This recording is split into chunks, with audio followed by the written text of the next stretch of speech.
All right, let's start this last segment here by putting up the pictures of Shelby County Mayor Harris and Shelby County Clerk Wanda Halbert, because it's about as close as these two people will ever get to each other.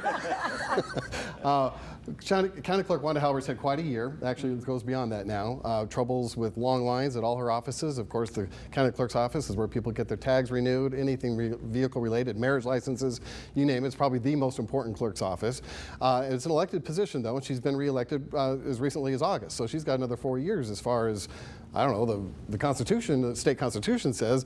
Mayor Harris very frustrated because he's hearing from a lot of constituents saying, yeah, but I've been waiting months to get my tags. Yeah, but none of the offices are open, and including this week was supposed to be a deadline, and as we tape this on a Friday afternoon, we still don't know the decision from Clerk Halbert, if any, a deadline of deciding whether she's going to sign a lease for a very popular location there at Poplar Plaza.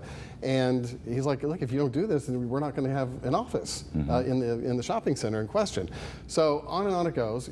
I think this controversy started shortly after you got here, and it's been going ever since, and it just keeps going.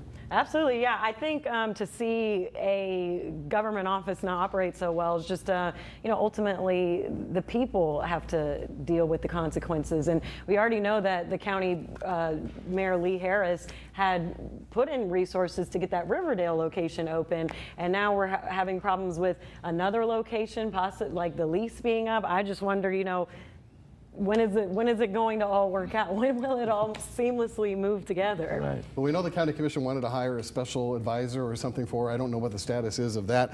And we also know that there is a state law that allows for a provision to oust a county official, even though they are elected, but it's very involved. But Harris is dangling that as a threat if this doesn't get worked out pretty soon. Oh, he is. And to the public, and let me talk about this from the standpoint of the public. For the public, they've already lost interest in Wanda Halbert being a credible office holder. She has lost that credibility. So this is just more of the same there. I think what's going to happen here is that the county commission, if they decide to do a vote of no confidence, you very likely will see an ouster effort against Wanda Halbert. And that will be interesting. And that would be another interesting story to cover here. Yes, it just Shelby continues. County, Pepper. It's like a soap opera. Exactly. Well, that's it. That's all we have time for. I want to thank Wanda. Wanda, I want to thank Pepper and Otis for being here, and you at home as well. We'll see you next week for ABC24 This Week.